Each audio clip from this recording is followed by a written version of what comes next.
Hello बच्चों, let's see the question. The question is consider the following statements. और यहाँ पे हमें दो स्टेटमेंट दे रखा है 1 and 2 और हमें यहाँ पे जो करेक्ट ऑप्शन है उसको चूज करना है.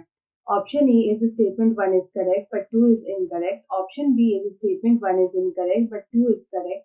Option C is both statements 1 and 2 are correct and option D is both statements 1 and 2 are incorrect. तो यहाँ पे हमारा जो फर्स्ट स्टेटमेंट है वो दे रखा है structural genes produce mRNA when operator gene is turned on by an inducer. और यहाँ पे हमारा स्टेटमेंट 2 में दे रखा है promoter gene based sequence determines which strand of DNA acts as template. तो यहाँ पे हमें इसको समझने के लिए हमें यहाँ पे देखना होगा अबाउट कॉन्सेप्ट ऑफ ओपेरॉन. तो यहाँ पे अगर हम लोग कॉन्सेप्ट ऑफ ओपेरॉन की बात करें तो वो यहाँ पे दिया गया था by Jacob and Monod. Jacob and Monod जो है उन्होंने यहाँ पे कॉन्सेप्ट ऑफ ओपेरॉन दिया था. अगर हम लोग यहाँ पे बात करें ओपेरॉन की तो ओपेरॉन में यहाँ पे प्रेजेंट होता है देयर आर प्रेजेंट रेगुलेटर यहाँ पे प्रेजेंट होता है regulator an inducer an operator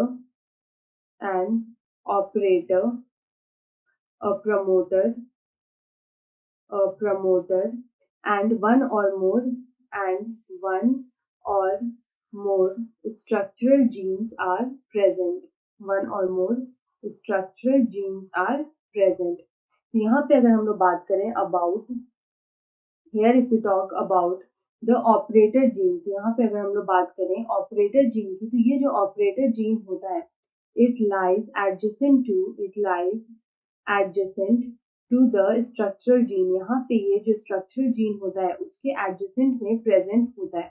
ये जो operator gene होता है this operator gene when it is turned on by an inducer, when operator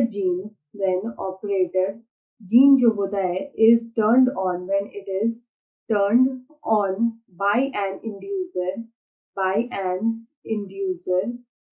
तो यहाँ पे क्या होता है when it is turned on the structural gene produces mRNA. तो यहाँ पे जो structural gene होता है here the structural gene it produces mRNA. वो यहाँ पे produce करता है mRNA. तो हमारा जो यहाँ पे first statement है कि structural gene produces mRNA when operator gene is turned on, वो यहाँ पे true है, means it is the correct statement. उसके बाद अगर हम लोग यहाँ पे सेकंड देखें तो हम लोग यहाँ पे बात करेंगे अबाउट प्रमोटर जीन. यहाँ पे जो ये प्रमोटर जीन होता है it lies adjacent to the operator gene. यहाँ पे ये ऑपरेटर जीन जो होता है उसके एडजेसेंट में यहाँ पे प्रेजेंट होता है. तो यहाँ पे जो एंजाइम बाइंड करता है to promoter gene it is RNA polymerase. यहाँ पे हम लोग लिख सकते हैं कि RNA polymerase enzyme it binds to the promoter gene. उसके बाद अगर हम लोग यहाँ पे प्रमोटर जीन के बारे में नेक्स्ट पॉइंट देखें तो यहाँ पे जो प्रमोटर जीन का बेस होता है here the promoter gene base जो होता है it determines base sequence. यहाँ पे प्रमोटर जीन बेस सीक्वेंस जो होता है वो यहाँ पे डिटरमाइन करता है it determines कि कौन सा DNA strand which strand of DNA acts as template. वो एक्ट करेगा as template. ये यहाँ पे डिटरमाइन होता है by promoter gene base sequence. तो हमारा यहाँ पे जो सेकंड स्टेटमेंट दे रखा है वो भी यहाँ पे ट्रू होगा. तो यहाँ पे हमारा जो दोनों स्टेटमेंट है वो यहाँ पे करेक्ट है. तो ऑप्शन सी में दे रखा है both statements 1 and 2 are correct. So option C is the right answer. I hope you understood it well. Best of luck.